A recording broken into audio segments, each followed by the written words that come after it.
They thought he didn't belong in first class just because of his skin color and age. But when his father arrived, everything they thought they knew about power, class, and race got flipped upside down. Stay till the end to witness the moment. Everything changed. It was early morning at the luxury terminal of a major international airport, still dim with the pale light of dawn, as automatic glass doors slid open and a young black boy stepped in, wheeling a small suitcase behind him. Dressed in a plain hoodie, clean sneakers, and jeans, he looked like any other teen, but with a quiet confidence that didn't match his age. He moved with purpose, his first-class boarding pass already downloaded and ready, not a hint of uncertainty.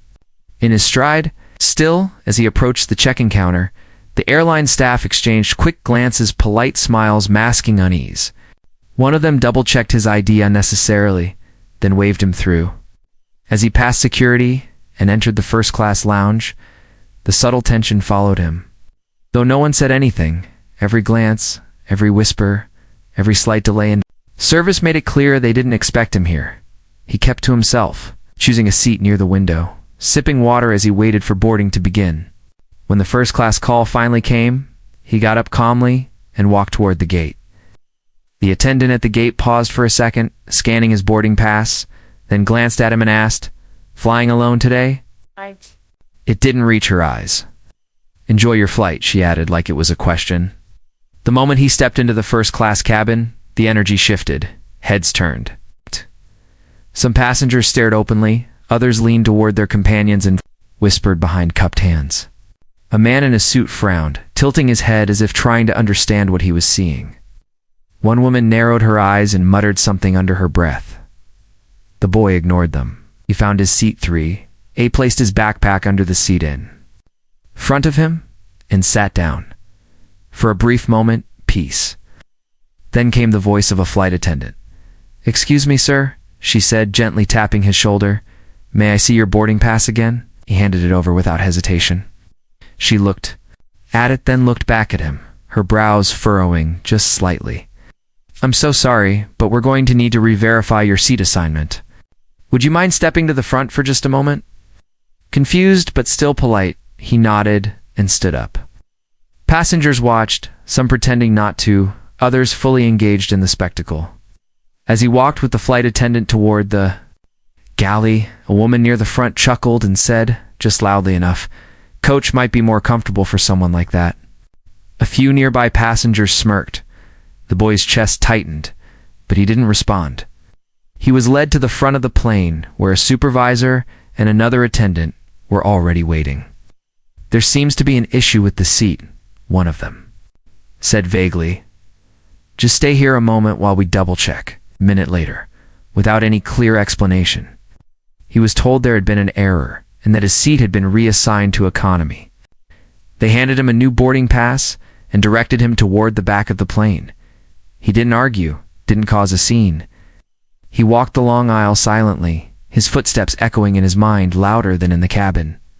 Passengers in economy watched him pass with confusion, some eyes lingering with sympathy, others with indifference. He found his new seat, 26B, and sat down beside an older man reading a newspaper who didn't even glance up. For a while, he sat in silence, staring blankly at the seat in front of him. No one knew he was holding back tears, not from embarrassment, but from rage and disbelief. He reached for his phone and typed a message with shaking fingers. Just one word now. Then he locked the screen, placed it back in his hoodie pocket, and leaned his head back in the first-class cabin. Laughter resumed.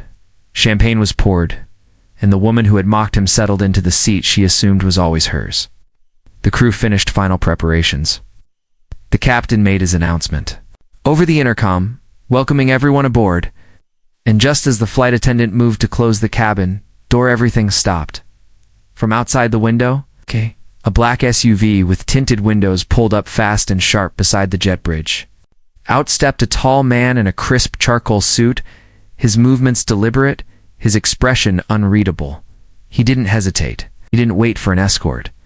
He strode through the terminal doors, bypassing every line, flashing a card at every checkpoint that had the staff suddenly jumping to attention. No one dared stop him, not security, not airline personnel. Within moments, he was at the gate. Back in 26B, the boy remained seated, his face unreadable. But his eyes stayed fixed on the front of the plane, waiting. The man at the gate had already spoken to the head of boarding. Tone wasn't loud. It didn't need to be. There was authority in his calm, something that carried more weight than any shouting ever could. The supervisor's eyes widened as he looked over the documents the man provided, including a digital receipt, the boy's confirmed itinerary, and something else, his own executive-level account tied to the airline's Elite Partners program. The crew scrambled to inform the captain. The door to the aircraft reopened. Whispers began to travel through the cabin as a tall shadow appeared at the front. Every head turned. The man stepped inside slowly, his gaze scanning first class, pausing. On seat 3A, now occupied by the woman who had laughed, then his eyes moved to the back of the plane. He saw the boy sitting quietly in 26B, back straight, face calm, without a word. He began walking down the aisle. Each step echoed like thunder through the silence. The boy looked up. The man stopped in front of him, extended a hand, and said, "Just one sentence. Let's go back to where you belong." The boy stood. No words were exchanged. No explanations were offered. The silence said everything, and in that moment, the cabin had no choice but to watch. Outside the gleaming airport terminal, the morning buzz had just begun to stir when the low growl of a luxury SUV echoed through the drop-off lane. Tires stopped. With precision as the rear door opened, and a tall man stepped out with commanding presence. Clad in a tailored charcoal suit with crisp lines and gleaming cufflinks, he moved with effortless confidence, his sharp gaze scanning the building ahead. Without a pause, he stepped inside, the glass doors parting for him like he belonged to a different world. He didn't glance at signs or wait for guidance. He knew exactly where to go. Every step he took through the terminal felt like a silent disruption, like gravity had shifted around him. Security guards didn't question him. Airline personnel glanced at him, startled, then turned back toward their screens subconsciously. Stepping aside, he didn't ask for help. He didn't need to. He was the kind of man people just let through. As he neared the gate, the boarding door had nearly closed. A gate attendant moved instinctively to stop him, alarmed at the interruption. Before she could even speak, he reached into his inner jacket pocket and produced a sleek, metallic card, Executive Platinum, marked with the insignia of the airline's elite program. The kind of card that didn't just buy convenience, demanded deference. "There's been a mistake," he said quietly, yet firmly. "One you'll want to fix before this flight takes off." The tone in his voice wasn't aggressive. It was calm, measured, but undeniable. The kind of voice used to making decisions that moved empires. The woman at the desk hesitated for just a beat, then tapped furiously on her keyboard as she signaled. A supervisor. Within moments, a manager appeared, tension in his shoulders, already apologizing before fully understanding the issue. The suited man pulled out his phone and tapped through a series of documents. He handed the device over, revealing a detailed itinerary, confirmation numbers, corporate credentials, and an internal approval code that flagged the reservation under the airline's highest-tier corporate account. "My son booked the seat himself," he said. "First class. Verified, confirmed, paid in full. Through my company's executive tier." As the manager's eyes darted across the documents, his face shifted. Then came the realization. Name, the affiliation, the level of authority. He glanced up slowly, stunned, then turned to another staff member and whispered something urgent. The pilot, who was preparing pre-flight paperwork, was summoned immediately. And just like that, the air around the gate shifted. What had started as routine boarding now carried a current of unease, like something far bigger had stepped onto the scene, while the staff huddled. The man stood silently, his arms at his sides, not pacing, not fidgeting, just waiting. Not the kind of waiting that suggested uncertainty, but the kind that showed patience sharpened by power. When the pilot arrived, he reviewed the situation, scanned the documents, and his eyebrows knit together in recognition. Without needing to ask another question, he ordered the cabin door reopened. Apologies were muttered. The suited man gave a slight nod, stepped past them, and boarded the aircraft. Inside the plane, whispers had already started to spread among the crew. The woman who'd earlier snickered about the boy now sat more upright, sensing something had shifted. The passengers in first class tilted their heads, curious. The suited man's shoes echoed softly against the plush flooring as he entered the cabin. He didn't need to look around long. His gaze landed quickly on a young boy sitting halfway down the economy section, slouched slightly in the middle seat, hands folded tightly in his lap. There was no visible anger on his face, only a quiet sort of sadness, like he'd seen this happen before and was simply enduring the moment again. The man walked down the narrow aisle with perfect posture and unbroken focus. Other passengers turned in their seats to follow him with their eyes, murmuring among themselves. Flight attendants, now fully aware that this was no ordinary passenger, stepped aside in the aisle. When he reached row 26, he stopped in front of the boy and looked down at him, face unreadable. The boy looked up slowly, as if he'd been expecting him. No dramatic reunion, no tears, just quiet understanding. "Come with me," the man said. Without a word, the boy stood up, grabbing his backpack. They turned together and walked back toward the front of the plane in complete silence. No one blocked their way. The first-class cabin was hushed now, passengers suddenly aware of the tension they'd helped create. The woman who had mocked the boy earlier glanced away, her posture shrinking as the suited man passed her. At seat 3A, the boy paused. The man turned to a nearby flight attendant and said with the same quiet authority, "That seat is his." There was no protest. The crew had already corrected the manifest. Turned to the woman who was sitting there now, looking increasingly uncomfortable. "You're in the wrong place," he said simply. She stammered something about a mix-up, her tone suddenly sweet, apologetic. But he didn't entertain it. "You said Coach might be more comfortable?" he reminded her. "You can test that theory now."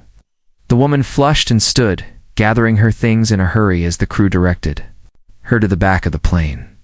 The boy sat down in the seat that had always been his. The man took the adjacent one. Flight attendant approached cautiously and offered complimentary drinks. Special meals, anything. The man refused politely. "Just do your job," he said, "but do it for everyone."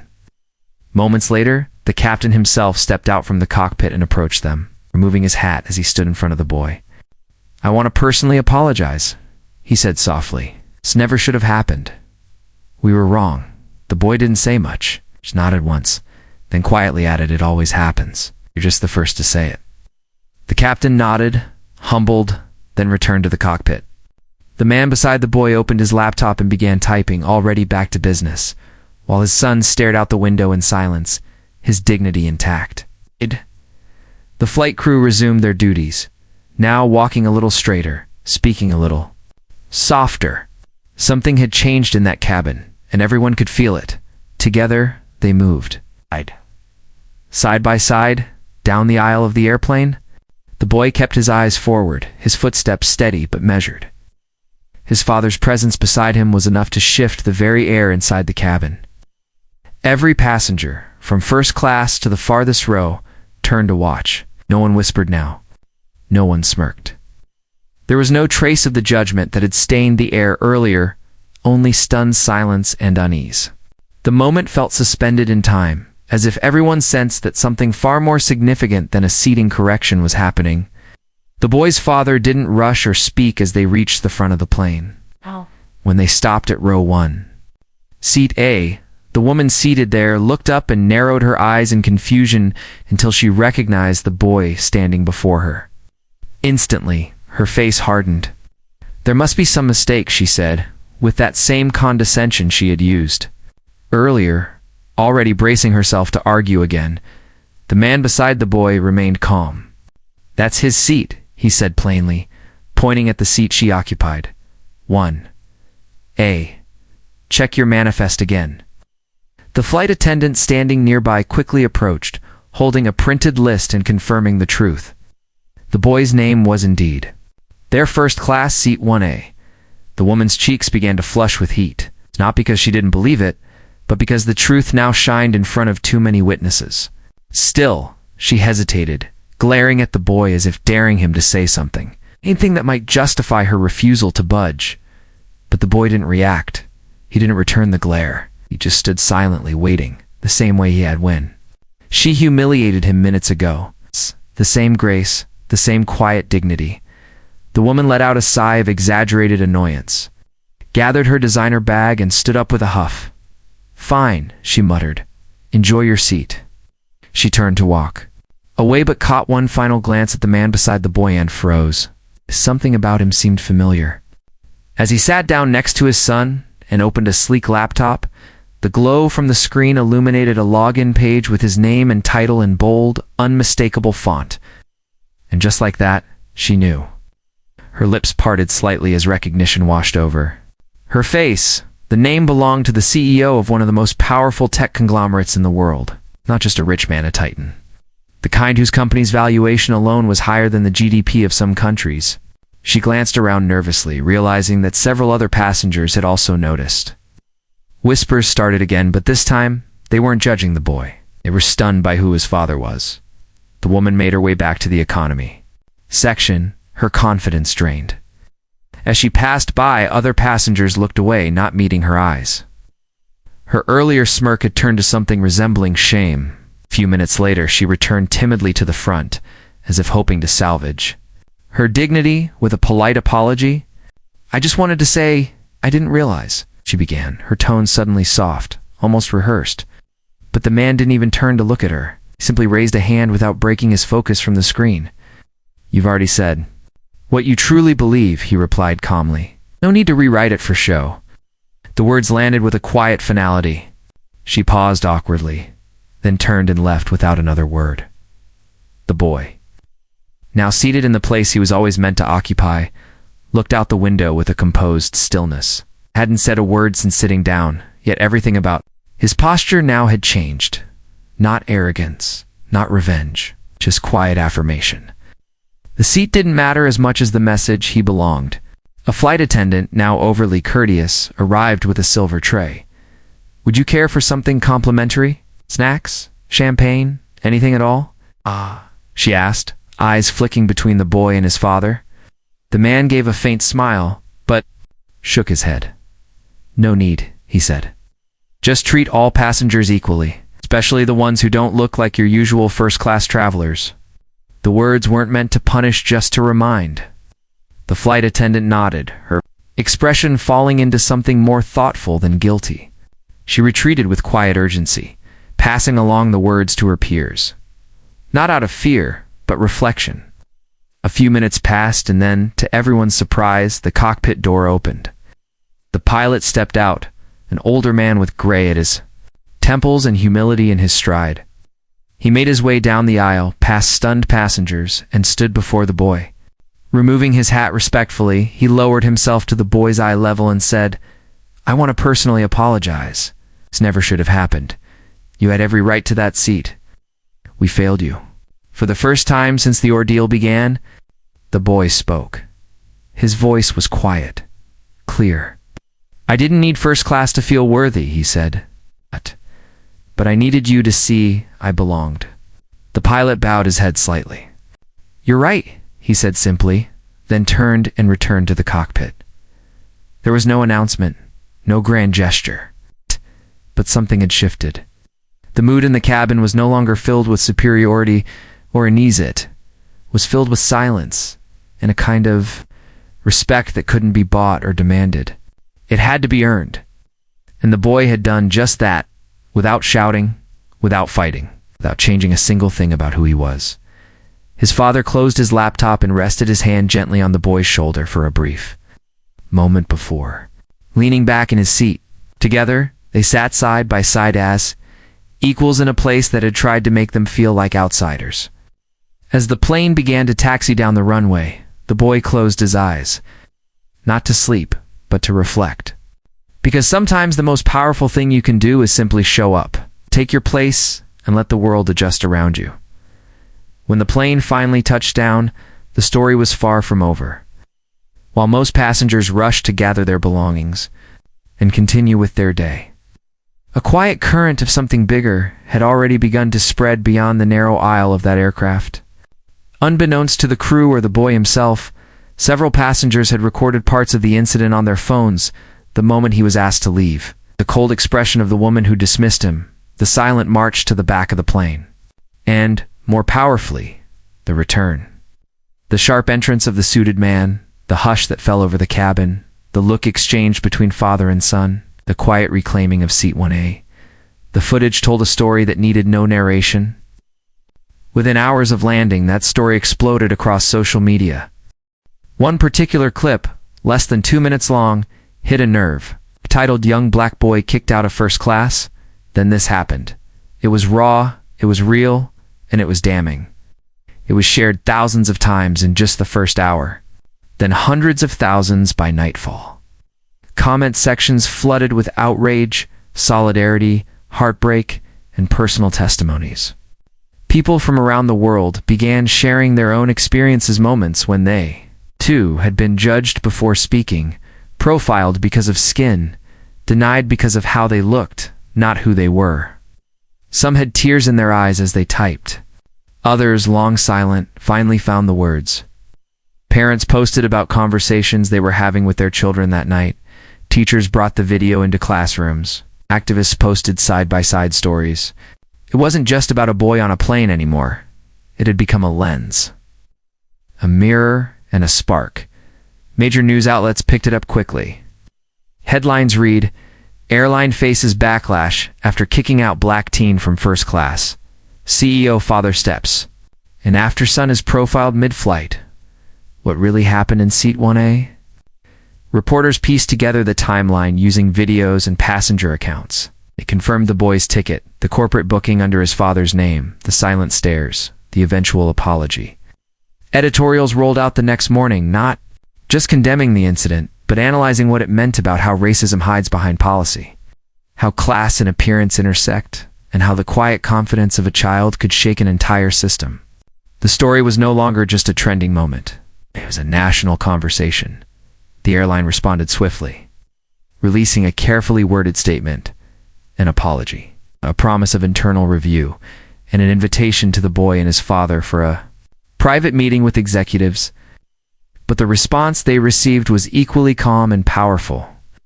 The father declined the meeting, not out of anger, but because he had already made his point, not behind closed doors, but in front of the entire world. He didn't need photo ops. He didn't need reconciliation. That only happened under pressure. The message had already been delivered, and the lesson belonged to those who chose to receive it. Meanwhile, people began digging deeper, trying to learn more about the father who had turned a plain cabin into a courtroom of public conscience.